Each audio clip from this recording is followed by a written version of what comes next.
an elderly gentleman, had been living by himself, unfortunately had some memory issues, and finally got to where he needed to move up north. And in that particular case, the Rehab and Refresh program was not really focused on rehabbing and refreshing the place as much as it was, and there was some hoarding tendencies there. I mean, all kinds of stuff stored, and I don't want to talk negatively about anybody, but like, how did that differ from a normal program? He's in Pennsylvania. The person who's helping him lived in Covington or Conyers. I don't remember which one, but could only come out once a week or something like that. So, like, what did we help them with, and how was that different than a normal rehab and refresh? Because a lot of people, especially in Atlanta, they're like, yeah, you can come to my house, but you can't go in my basement, or you can come to my house, but you can't go in the children's bedrooms or the bonus room, because there's just stuff everywhere. And in some cases, I think people are overwhelmed by the thought of what they have to do to get ready to move.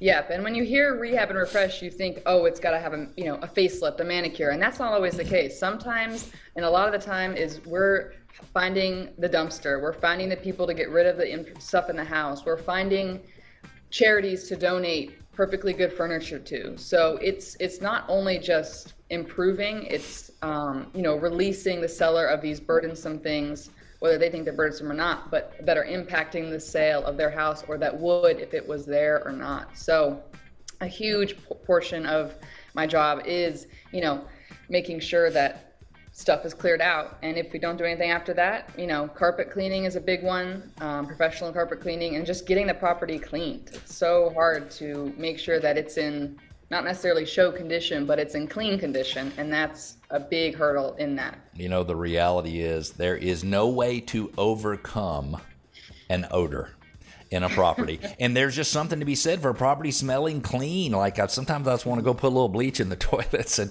leave it, because you walk in and it just smells clean. And now, rehab and refresh, only the home or the inside of the home, or sometimes do we do things on the exterior, and sometimes do we handle some things that are actually in the yard, more landscaping-ish? All of the above. We had a project in Johns Creek that needed a full chimney repair, and that was it. That was a $3,500 rehab and refresh project. We do landscaping, new pine straw, power washing, mulching, clearing the gutters. So it is inside, outside, under, and around. And so when you go to a property and you take, let's just say you take my list, for example, which I don't ever think is a fully complete list. I'm just trying to give you the best I can. What is the process you go through, sort of in your mind, or checklist on a piece of paper, to make sure that you're not missing things that may need to be done, or not doing things that really don't need to be done? And that's really grouping and kind of understanding what the seller wants to take on. We had a seller in Johns Creek who just sold their home, and they were really willing to put in that sweat equity and make sure that they cleared stuff out, they threw stuff away, they were going to donate stuff, and then providing them the tools to make that job easier for them. And then others who don't want to do anything, or don't have the means to do anything, finding the people to do that on behalf of them, and kind of just delegating what needs to be done, and creating a list of the top things that are get them, the seller, the most money back, what maybe we can push to the end that maybe aren't as key, but still, will have an impact. Mm-hmm. So interesting.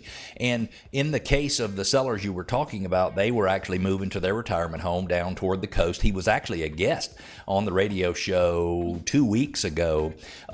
What would you say, they spent about how much money getting their home ready? They spent $5,500 was their rehab budget. Got it. And then they probably spent another 3 or 4 themselves. So they might have invested $10,000 total. And I believe that probably made a $30,000 difference in their sales price. And I don't remember what the sales price was, but it was probably $870, and maybe would have been $840 or something like that had we not done the rehab and refresh.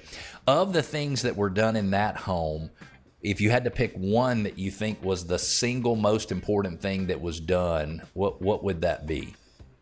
Well, Steve was the seller, and one of the things was painting the basement. They had a burgundy red basement that needed painting, and I, told them, these are the colors we prefer. I think this would look really great and make the space bigger. And one of the pushback was he wanted to keep the ceilings white. And keeping all the walls and the ceilings the same color is very in. It makes actually the space feel bigger. There's no space for that color difference to drop off. So it increases the space and the brightness of the basement. So that took some convincing for him to understand that and I showed him, similar properties that were doing that in basements, particularly his basement.